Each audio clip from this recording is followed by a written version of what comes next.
بزرگوں کی حاضر جوابی، بزرگوں کی حاضر جوابی۔ الحمدللہ رب العالمین والصلاة والسلام علی سید المرسلین، اما بعد فاعوذ باللہ من الشیطان الرجیم، بسم اللہ الرحمن الرحیم۔ الصلاة والسلام علیکہ یا رسول اللہ وعلی آلک واصحابک یا حبیب اللہ، الصلاة والسلام علیکہ یا نبی اللہ وعلی آلک واصحابک یا نور اللہ۔ میرے پیارے اسلامی بھائی اور مدنی چینل کے ناظرین، بزرگوں کی حاضر جوابی، اس عنوان پر ایک دفعہ پھر آپ کی خدمت میں حاضر ہے۔ آئیے آج کے موضوع کی طرف بڑھنے سے پہلے درود پاک کی ایک فضیلت سننے کی سعادت حاصل کرتے ہیں۔ ایک بزرگ فرماتے ہیں کہ میرا ایک پڑوسی تھا، انتہائی بے عملی کی زندگی گزار رہا تھا، نمازوں سے دور، تلاوت قرآن سے دور، روزوں سے دور، نشہ شراب میں ہر وقت مخمور، شراب کے جام پر جام چڑھاتا۔ اس کا انتقال ہو گیا۔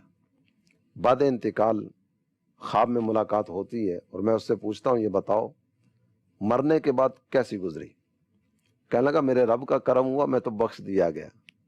پوچھا کس وجہ سے؟ جواب دیا، ایک دفعہ ایک عالم صاحب کی محفل میں حاضر تھا، انہوں نے درود پاک کی فضیلت بیان کی۔ جب وہ درود پاک کی فضیلت بیان کر کے فارغ ہوئے تو جتنے لوگ بیٹھے تھے نا، سارے درود پاک پڑھنے لگے۔ میں بھی ان کے ساتھ جھوم جھوم کر درود پاک کے نذرانے پیش کرنے لگا۔ میرے رب کو یہی ادا پسند آئی، مجھے بخش دیا۔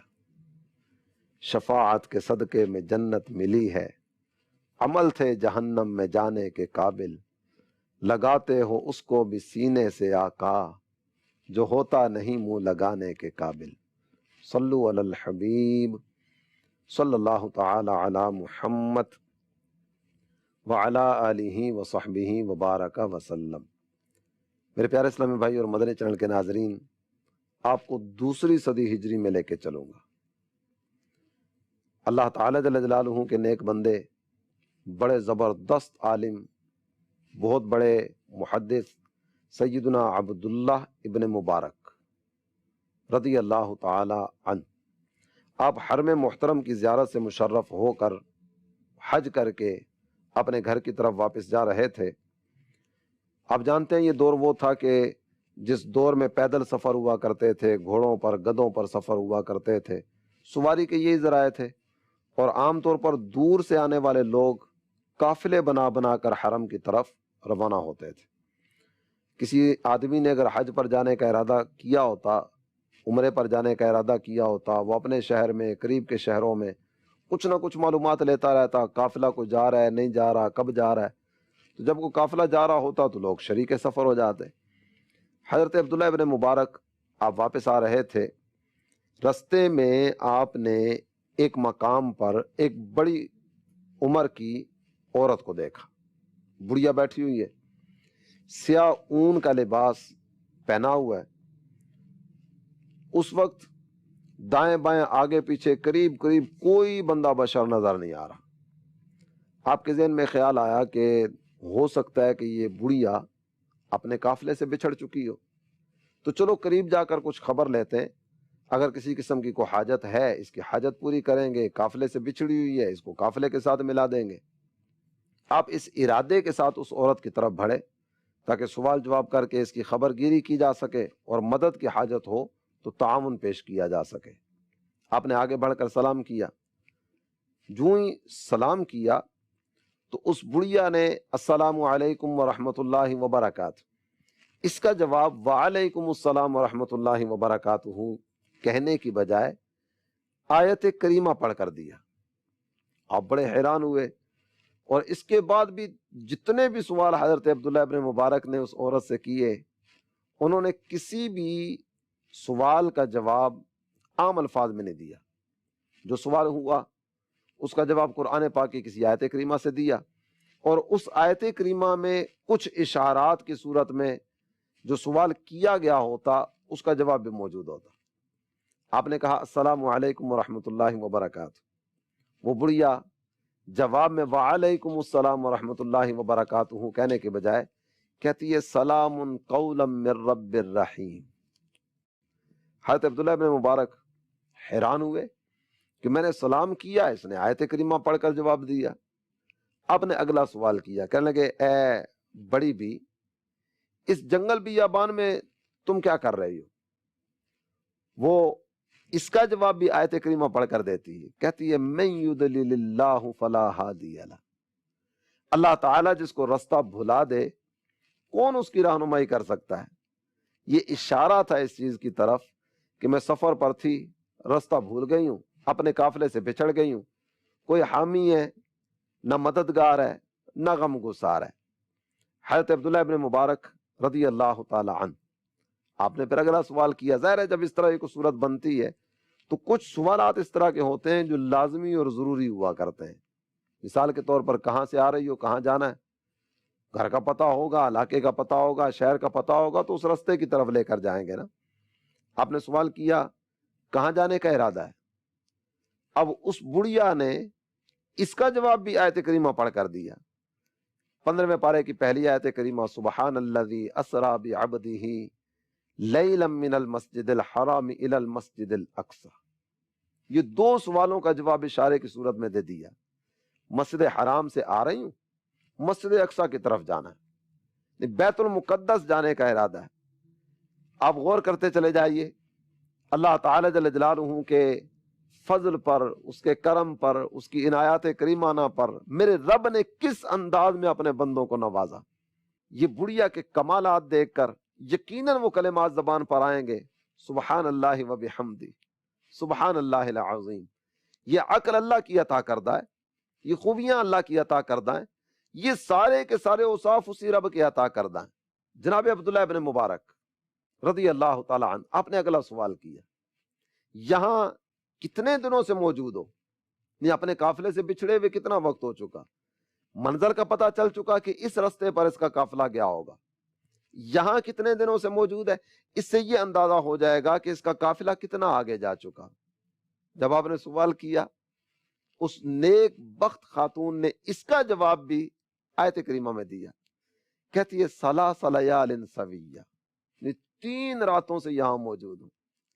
میرے پیارے اسلامی بھائی اور مدنی چینل کے ناظرین، کتنے خوش نصیب ہوتے ہیں وہ حضرات کہ تلاوت قرآن کر کر کے، اپنے رب کا فرمان پڑھ پڑھ کے، آیات قرآنیہ کو سینے سے لگا لگا کے اس قدر ان کو قرآن پاک ازبر ہو جاتا ہے کہ بات بات میں ان کی ہر بات میں تلاوت قرآن ہوتی۔ جب یہ سوال ہوا اور اس نے 3 دن کا جواب دیا، اس کے بعد جناب عبداللہ ابن مبارک ایک اور سوال ذہن میں آتا ہے، 3 دن سے یہاں موجود ہے، زیادہ راہ بھی نہیں ہے، توشہ بھی نہیں ہے، کھانے پینے کے اسباب بھی نہیں ہے، کہاں سے کھا پی رہی ہوگی؟ آپ نے اسی چیز کے بارے میں سوال کیا، مجھے تو تمہارے پاس کھانے پینے کی کوئی چیز نظر نہیں آتی۔ بڑھیا نے اس کا جواب بھی آیت کریمہ پڑھ کے دیا، کہتی ہے ہوا یطعمنی ویسقین، میرا رب مجھے کھلاتا ہے وہی پلاتا ہے، میں تو اللہ تعالی جل جلالہ کی رحمت کے سہارے چل رہی ہوں، میرا رب کھلاتا ہے کھا لیتی ہوں، وہ پلاتا ہے پی لیتی ہوں۔ اس کے بعد جناب عبداللہ ابن مبارک فرماتے ہیں چلو کھانے پینے کا انتظام تو ہو گیا، لیکن وضو کیسے کرتی ہو؟ پانی تو ہے ہی نہیں ہے، نماز کی حاجت پیش آتی ہے، وضو کیسے کرتی ہو؟ وہ خاتون اس کا جواب بھی آیت کریمہ پڑھتے ہوئے دیتی ہیں، کہتی ہیں فَلَمْ تَجِدُوا مَاءً فَتَيَمَّمُوا صَعِيدًا طَيِّبًا، تم پانی نہ پاؤ نا تو پاک مٹی کا قصد کر لو۔ پاک مٹی کا قصد اس سے مطلب یہ کہ تیمم کر لو۔ تیمم کرتی ہوں اور تیمم کر کے نماز ادا کر لیتی ہوں۔ حضرت عبداللہ ابن مبارک، آپ نے اس کی جب یہ کیفیت دیکھی، اپنا توشہ دان نکالا، کھانا پاس موجود تھا، کھانا نکالنے کے بعد کہتے ہیں کہ آؤ اور یہ کھانا کھا لو۔ 3 دن سے یہاں موجود ہے، کھانے پینے کا پتہ نہیں کیا سلسلہ ہوا ہوگا۔ جب آپ نے کھانے کی دعوت دی تو بڑھیا نے، آپ کے ذہن میں یہ ہوگا کہ کھانے کی دعوت دوں گی، وہ جزاک اللہ، ماشاء اللہ، اس طرح کا جملہ زبان پر آئے گا، شکریہ ادا کرے گی، کھانا کھانے کی طرف آگے بڑھے گی، لیکن اس کا جواب بھی اس نے ایک آیت کریمہ کا حصہ پڑھ کے دیا۔ وہ آیت کریمہ کا حصہ ہے ثم اتموا الصیام الی اللیل، رات تک اپنے روزے کو پورا کرو۔ یہ اس چیز کی طرف اشارہ تھا کہ میں تو روزے سے ہوں، روزے کی حالت میں میں کیسے کھا سکتی ہوں؟ جناب عبداللہ ابن مبارک رضی اللہ عنہ آپ ارشاد فرمانے لگے یہ روزہ جو ہے یہ رمضان المبارک کا تو نہیں ہے۔ وہ بڑھیا تلاوت قرآن ہی سے اس کا جواب دیتی ہیں، کہتی ہیں من تطوع خیرا، جو بندہ اپنی خوشی سے نیک کام کرے یہ اس کے لیے بہتر ہے۔ میرے رب نے مجھ پر فرض نہیں فرمایا، ماہ رمضان نہیں ہے، لیکن اگر کوئی نفلی روزہ رکھتا ہے، نفلی عبادت کی طرف قدم بڑھاتا ہے، تو یہ نفلی عبادت کی طرف قدم بڑھانا یہ تو اس کے لیے بہتر ہوتا ہے۔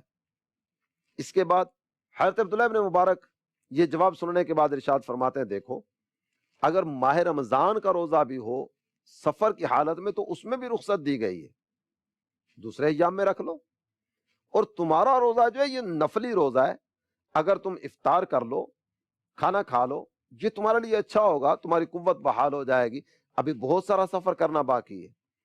وہ نیک بخت خاتون آیت کریمہ میں سے ہی اس کا جواب دیتی ہیں، کہتی ہیں وَأَن تَصُومُوا خَيْرٌ لَكُمْ إِن كُنتُمْ تَعْلَمُونَ، تم روزہ رکھو، یہ روزہ رکھنا تمہارے لیے بہتر ہے اگر تمہیں پتہ چل جائے تو۔ حضرت عبداللہ ابن مبارک رضی اللہ عنہ اس کا یہ سارے کا سارا انداز دیکھتے چلے جا رہے ہیں، سوچتے چلے جا رہے ہیں۔ آپ نے کئی ایک سوالات اس سے کیے، ہر سوال کا جواب آیت کریمہ پڑھتے ہوئے مل رہا ہے۔ آپ ارشاد فرمانے لگے، اے اللہ کی بندی، یہ آیات قرآنیہ ہی میں سے جواب دیتی چلی جا رہی ہے، تم مجھ سے بات کیوں نہیں کرتی؟ اپنے الفاظ میں بات کرو، جو سوال کر رہا ہوں اس کا اپنے الفاظ میں جواب دو۔ وہ بڑھیا کہتی ہیں ما یلفظ من قول الا لدیہ رقیب عتید، یہاں بھی آیت کریمہ پڑھی، جو کچھ بھی بندہ اپنے منہ سے نکالتا ہے اس کو لکھنے کے لیے ایک معزز فرشتہ موجود ہوتا ہے۔ میں اگر کوئی کلام کرتی ہوں وہ فرشتہ لکھ لے گا، لیکن میرا کلام اگر آیات قرآنیہ میں سے ہوگا، توجہ اس طرف بھی جائے گی، قرآن پاک سے بھی لو لگی رہے گی، اور آیات قرآنیہ کے الفاظ زبان پر ہوں گے، سامنے والے کو بات سمجھانا مقصود ہے، وہ بات بھی سمجھ جائے گا، اور رب کا کلام بھی زبان پر رہے گا۔ اس میں اس چیز کی طرف اشارہ تھا کہ میں یہ چاہتی ہوں کہ میری زبان سے جو بھی لفظ نکلے نا وہ رب کے کلام کا ہو۔ حضرت عبداللہ ابن مبارک رضی اللہ تعالیٰ عنہ آپ نے اگلا سوال کیا، اور اس سوال کے جواب میں توقع یہ تھی کہ اب اس کو آیت کریمہ سے ہٹ کر جواب دینا پڑے گا۔ آپ نے وہ سوال کیا کیا؟ تمہارا تعلق کس قبیلے اور کس خاندان سے ہے؟ اب قبیلے اور خاندان کا تو نام بتانا پڑے گا نا، کہ فلاں قبیلے سے تعلق ہے، فلاں خاندان سے، فلاں برادری سے تعلق ہے۔ وہ بڑھیا جب یہ سوال سنا تو وہ سوال سن کر فوری جواب دیتے ہوئے کہتی ہے وَلَا تَقْفُ مَا لَيْسَ لَكَ بِهِ عِلْمٌ، جس چیز کا تمہیں علم نہ ہو اس کے پیچھے نہ پڑ جایا کرو۔ یہ خاندان، یہ قوم، یہ قبیلہ، یہ برادری کیوں اس چکر میں پڑتے ہو؟ اپنے کام سے کام رکھو۔ یہ سماعت اور بصارت جو ہے ان کے بارے میں بھی قیامت کے دن سوال ہوگا نا، تو یہ فضول قسم کے سوالات جو تمہاری زبان پر آئیں گے ان کا مواخذہ قیامت کے دن ہوگا، سوال جواب کا سلسلہ ہوگا، تو کیوں قیامت کے دن کی گرفت میں آنا چاہتے ہو؟ جس چیز کے بارے میں پتہ نہیں ہے اس کے بارے میں سوال ہی نہ کرو۔ یہاں ہمیں بھی غور کرنا چاہیے، آپ کس قبیلے سے ہیں، کس خاندان سے ہیں؟ خاندان بتایا، اچھا شادی ہوئی ہے کہ نہیں ہوئی؟ شادی کے بارے میں بتایا، بچے کتنے ہو گئے، لڑکے کتنے، لڑکیاں کتنے، بڑا لڑکا ہے کہ بڑی لڑکی ہے، اس کے نیچے والا کون ہے، اس کے نیچے والا کون ہے، عمریں کیا ہے، کس اسکول میں پڑھتے ہیں، پتہ نہیں کتنے کتنے سوالات ہم بھی کرتے ہیں نا۔ تو وہ بڑھیا کہتی ہے جس چیز کے بارے میں علم نہیں ہے اس کے پیچھے کیوں پڑھتے ہو؟ اس کے بعد جناب عبداللہ ابن مبارک رضی اللہ تعالی عنہ، آپ جب یہ انداز دیکھا نا، آپ کہنے لگے مجھ سے اگر کوئی غلطی ہوئی ہے نا تو اللہ کی رضا کے لیے معاف کر دو۔ وہ بڑھیا اس کا جواب بھی آیت کریمہ سے دیتی ہیں، کہتی ہیں لا تثریب علیکم اليوم، آج کے دن تمہیں کچھ بھی نہیں کہا جائے گا، کوئی سختی نہیں ہے۔ آیتیں پڑھ پڑھ کر جواب دیا جا رہا ہے۔ حضرت عبداللہ ابن مبارک رضی اللہ تعالی عنہ آپ اس بڑھیا کو کہتے ہیں یہ میرے پاس سواری ہے، میری اپنی سواری کا اونٹ ہے، آپ اس پر سوار ہو جائیے، میں آپ کو آپ کے قافلے تک چھوڑ دیتا ہوں۔ وہ بڑھیا اس پر بھی آیت کریمہ کے الفاظ پڑھتی ہیں، کہتی ہیں ما تفعلوا من خیر یعلمہ اللہ، یہ تم بھلائی کرنا چاہتے ہو، نیکی کرنا چاہتے ہو، تو تم جو بھی نیکی کرو نا اللہ جانتا ہے کہ تم نے کیا نیکی کی۔ جناب عبداللہ ابن مبارک کہتے ہیں کہ میں نے اپنے اونٹ کو بٹھایا اور اس بڑھیا کو درخواست پیش کی کہ آپ سواری پر سوار ہو جائیے۔ جب وہ بڑھیا اونٹ پر سوار ہونے لگی تو اس پر آیت کریمہ پڑھی اور حضرت عبداللہ ابن مبارک کو اشارتاً ایک کام کا حکم فرمایا۔ وہ آیت کریمہ کیا تھی؟ قل للمؤمنین یغضوا من ابصارہم، میرے پیارے حبیب مومن مردوں کو فرما دیجئے کہ اپنی نظر کو نیچا رکھے. میں سوار ہونے لگی ہوں، اونٹ بیٹھا ہوا بھی ہونا تو اس پر بیٹھنے کے لیے کچھ اوپر جانا پڑتا ہے، تو کہیں ایسا نہ ہو کہ اونٹ پر سوار ہوتے ہوئے میری بے پردگی ہو، تو ان کی نظر نہ پڑے. اے اللہ کے بندے اپنی نظر کو نیچا رکھو. آیت کریمہ پڑھ کے اشارتاً اس بات کی طرف توجہ دلائی. حضرت عبداللہ بن مبارک فرماتے میں نے آنکھیں بند کر لیں، ایک طرف ہو گیا اور ان کو کہا کہ آپ سواری پر سوار ہو جائیے. لیکن جب وہ سواری پر سوار ہونے لگی اونٹ بدک گیا، جس کی وجہ سے ان کا کپڑا اونٹ کے کجاوے کے ساتھ اٹک گیا. آیت کریمہ پھر پڑھی، کہتی ہیں وما اصابکم من مصیبت فبما کسبت ایدیکم، تمہیں جو بھی مصیبت پہنچتی ہے نا یہ تمہارے اپنے ہاتھوں کا کیا ہوا ہوتا ہے. حضرت عبداللہ ابن مبارک یہ آیت کریمہ سن کر سمجھ گئے کہ کچھ آزمائش ہو گئی. آپ نے سواری کو پکڑا، اونٹ کو بٹھایا، اس کی ٹانگ کو باندھا تاکہ اونٹ دوبارہ اس طرح کی شرارت نہ کرے اور آرام کے ساتھ وہ خاتون سوار ہو جائے. وہ سوار ہوئی اور سوار ہونے کے بعد انہوں نے سواری کی دعا پڑھی، یہ بھی قرآن میں ذکر کی گئی، سبحان الذی سخر لنا ھذا وما كنا له مقرنین وانا الی ربنا لمنقلبون. سواری پر سوار ہوئی، حضرت عبداللہ ابن مبارک نے اس کی مہار پکڑی، اونٹ کی رسی پکڑی، آگے آگے چلنے لگے. اہل عرب کا ایک انداز ہے کہ جب یہ اونٹ لے کر جاتے ہیں تو یہ کچھ نہ کچھ اشعار پڑھتے ہوئے جاتے ہیں، اور بآواز بلند یہ اشعار پڑھنے کا سلسلہ ہوا کرتا تھا. جناب عبداللہ ابن مبارک انہوں نے وہ اشعار پڑھنا شروع کیے. بڑھیا کو ان کا یہ اشعار پڑھنا پسند نہیں آیا. اب وہ منع کرنا چاہ رہی ہیں کہ اے بندہ خدا یہ اشعار نہ پڑھو. منع کس انداز میں کرتی ہیں؟ کہتی ہیں وقصد فی مشی کا وغدد من صوتک، درمیانی چال چلو اور اپنی آواز آہستہ رکھو. یہ بھی آیت کریمہ کا حصہ ہے. جب حضرت عبداللہ ابن مبارک انہوں نے یہ کلمات سنے، اب وہ آہستہ آہستہ چلنے لگے اور پست آواز میں اشعار پڑھنے لگے. بڑھیا یہ چاہ رہی تھی کہ یہ پست آواز میں بھی اشعار نہ پڑھیں، اشعار پڑھنے کا سلسلہ ہی موقوف کر دیں. اب آیت کریمہ کا حصہ پڑھ کے حضرت عبداللہ ابن مبارک کو بتا رہی ہیں کہ تمہیں یہ نہیں یہ کرنا چاہیے. وہ آیت کریمہ کا حصہ کیا ہے؟ فَقْرَؤْا مَا تَيَسَّرَ مِنَ الْقُرْآنِ، قرآن میں سے جو میسر ہو وہ پڑھو. حضرت عبداللہ ابن مبارک آپ جان گئے کہ یہ تلاوت قرآن سننا چاہ رہی ہیں. آپ نے تلاوت قرآن کرنا شروع کی اور ساتھ ہی اس بڑھیا کی خدمت میں کہتے ہیں اللہ تعالی جل جلالہ کی رحمت سے، اس کی عنایتوں سے بہت بڑا حصہ آپ کو عطا کیا گیا. وہ بڑھیا آپ کا یہ تعریفی جملہ سن کر آیت کریمہ کا حصہ پڑھتی ہیں، بات بات پہ قرآن، بات بات پہ قرآن. کہتی ہیں وما یذکر الا اولو الالباب، اہل عقل و فہم ہی نصیحت قبول کرنے والے ہوا کرتے ہیں. تھوڑی دیر خاموشی کے ساتھ یہ سلسلہ چلتا رہا. جناب عبداللہ ابن مبارک آپ نے اگلا سوال کیا، اور یہ سوال اس طرح کا تھا جس کے بارے میں توقع یہ تھی کہ اس کے جواب میں تو آیت کریمہ نہیں پڑے گی. وہ سوال یہ تھا آپ کا شوہر زندہ ہے؟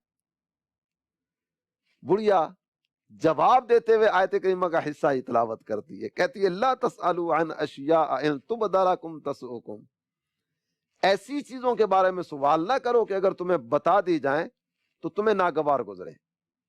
حضرت عبداللہ ابن مبارک سمجھ گئے کہ یہ اس چیز کی طرف اشارہ کر رہی ہے کہ یہ شادی شدہ ہے لیکن اس کا خاوند فوت ہو چکا اور اس وقت یہ بیوگی کی زندگی بسر کر رہی. بالآخر یہ سوال و جواب کا سلسلہ جاری رہا اور چلتے چلتے حضرت عبداللہ ابن مبارک فرماتے ہیں کہ ہم قافلے کے قریب آ گئے. اب اگلا سوال کیا کہ اے اللہ کی بندی، یہ جو سامنے والا قافلہ ہے یہ تمہارا قافلہ ہے جو بیت المقدس کی طرف جا رہا ہے، اس قافلے میں تمہارا کوئی عزیز ہے؟ وہ بڑھیا اس کا جواب بھی آیت کریمہ سے دیتے ہوئے کہتی ہیں المال والبنون زینت الحیات الدنیا، مال اور اولاد یہ تو دنیا کی زندگی کی زینت. مطلب یہ کہ مال بھی موجود ہے، اولاد بھی موجود ہے، اور میری اولاد اسی قافلے میں موجود ہے. حضرت عبداللہ ابن مبارک فرماتے ہیں ان کا پتہ دو تاکہ ان تک تمہیں پہنچا دوں. وہ بڑھیا کہتی ہیں وعلامات وبالنجم ہم یہتدون، نشانیوں سے لوگ راہ پاتے ہیں. مطلب یہ کہ کوئی ٹینشن کی بات نہیں ہے، اس قافلے میں اپنے بچوں کو نشانیوں سے پہچان لوں گی۔ حضرت عبداللہ ابن مبارک کہتے ہیں کہ تم ایسا کرو، اپنے بچوں کے نام بتا دو۔ اب نام بتانے کے لیے تو قرآن سے ایک طرف ہونا پڑے گا نا، میرے ایک بڑے بچے کا نام یہ ہے، اس کے بعد دوسرے کا نام یہ ہے، اور اولاد ہے تو اس کا نام یہ ہے، لیکن وہ اللہ کی بندی، اس پر بھی آیات کریمہ میں سے نام بتاتی ہے۔ وَاتَّخَذَ اللَّهُ إِبْرَاهِيمَ خَلِيلًا، مطلب یہ کہ ایک بیٹے کا نام ابراہیم ہے۔ کلم اللہ موسیٰ تکلیما، دوسرے بیٹے کا نام موسیٰ ہے۔ یا داود انا جعلناک خلیفۃ، تیسرے بیٹے کا نام داود ہے۔ یا یحییٰ خذ الکتاب بقوہ، چوتھا بیٹا بھی ہے، اس کا نام یحییٰ ہے۔ ان آیات مبارکہ سے اس نے اپنے بچوں کے نام بتا دیے۔ حضرت عبداللہ ابن مبارک فرماتے ہیں کہ میں نے آگے بڑھ کر یہ نام پکارے، ایک خیمے میں سے 4 بچے نکلے، اور وہ چاروں بیٹے انہوں نے آ کر پہچان لیا کہ یہ ہماری مادر مشفقہ، ہماری امی جان ہے۔ جب یہ اپنے قافلے میں شامل ہوتی ہیں، اپنے قافلے والوں سے ملتی ہیں، اپنے بچوں کو بلا کرنا یہ بڑھیا کہتی ہیں فَبَعَثُوا أَحَدَكُمْ بِوَرِقِكُمْ هَذِهِ إِلَى الْمَدِينَةِ فَلْيَنظُرْ أَيُّهَا أَزْكَىٰ طَعَامًا فَلْيَأْتِكُمْ بِرِزْقٍ۔ یہ آیت کریمہ کا حصہ پڑھا۔ یہ آیت کریمہ اصحاب کہف کے بارے میں نازل ہوئی کہ اصحاب کہف جب ہوش میں آتے ہیں تو اپنے میں سے ایک کو کہتے ہیں کہ جاؤ بازار میں اور جا کر کھانا لے کر آ جاؤ۔ تو یہ بڑھیا اپنے بچوں کو اشارہ دے رہی تھی کہ یہ میرے ساتھ میرا مہمان ہے، تم میں سے ایک جائے اور کھانا لے کر آئے تاکہ مہمان کی مہمان نوازی کا سلسلہ ہو سکے۔ کھانا لایا گیا، سامنے رکھا گیا، دسترخوان بچھایا گیا۔ وہ بڑھیا کہتی ہیں کلوا واشربوا ہنیئا بما اسلفتم فی الایام الخالیہ، جو اعمال حسنہ پہلے کر چکے ہو نا اس کا بدلہ یہ ہے کہ کھاؤ پیو۔ آیت کریمہ یہاں بھی پڑھی۔ حضرت عبداللہ ابن مبارک آپ کھانا تناول کرنے کی طرف بڑھے، وہ بڑھیا کہتی ہیں حل جزاء الاحسان الا الاحسان، احسان کا بدلہ احسان ہوتا ہے۔ تم نے مجھ پر مہربانی کی، مجھے قافلے کے ساتھ ملا دیا، میری طرف سے اب تمہارے ساتھ یہ بھلائی ہے کہ تم کھانا کھا کے جاؤ۔ جناب عبداللہ ابن مبارک آپ ورطہ حیرت میں مبتلا تھے، کیسی عجیب عورت ہے، قرآن سے ہٹ کر کوئی بات اس نے نہیں کی، اور جو بھی سوال ہوا ہر سوال کا برجستہ جواب بھی دیا، اور جو بھی جواب دیا وہ آیات قرآنیہ ہی میں سے جواب کی صورت کی، اور اشارات کی صورت میں سارے کی ساری بات بھی سمجھا دی۔ آپ ان کے بچوں کی طرف متوجہ ہوئے اور ان سے پوچھتے ہیں اے اللہ کے بندو، اس خاتون کے ان معاملات کے بارے میں تو مجھے کچھ بتاؤ۔ وہ کہتے ہیں کہ یہ ہماری والدہ محترمہ ہے، 40 سال کا عرصہ گزر چکا، 40 سال میں ایک مرتبہ بھی قرآن سے ہٹ کر ہم نے کوئی کلمات ان کی زبان پر نہیں سنے۔ آپ نے وجہ پوچھی تو وجہ وہی بیان ہوئی جو اس خاتون نے پہلے بیان کر دی تھی، ما یلفظ من قول الا لدیہ رقیب عتید۔ میں یہ چاہتی ہوں کہ میری زبان سے جو بھی لفظ نکلے وہ رب کا کلام ہو، تاکہ ہر لفظ اللہ تعالی جل جلالہ کی بارگاہ میں قبول ہو اور میں فضول گوئی کی آفت سے بچ جاؤں۔ جناب عبداللہ ابن مبارک آپ نے جب یہ انداز سنا آپ کی آنکھوں سے آنسو جاری ہو گئے، اللہ تعالی جل جلالہ کی بارگاہ میں دعا کرنے لگے، اور ان کلمات پر اس گفتگو کا اختتام ہوا ذالک فضل اللہ یؤتیہ من یشاء واللہ ذو الفضل العظیم۔ میرے پیارے اسلامی بھائی اور مدنی چینل کے ناظرین، اللہ تعالیٰ اس قرآن سے محبت کرنے والی خاتون کا صدقہ ہمیں بھی محبت قرآن نصیب فرمائے، اللہ تعالیٰ اپنی رحمت سے مالا مال فرمائے، آمین، بجاہ النبی الامین صلی اللہ تعالی علیہ وآلہ وسلم۔ بزرگوں کی حاضر جوابی، بزرگوں کی حاضر جوابی۔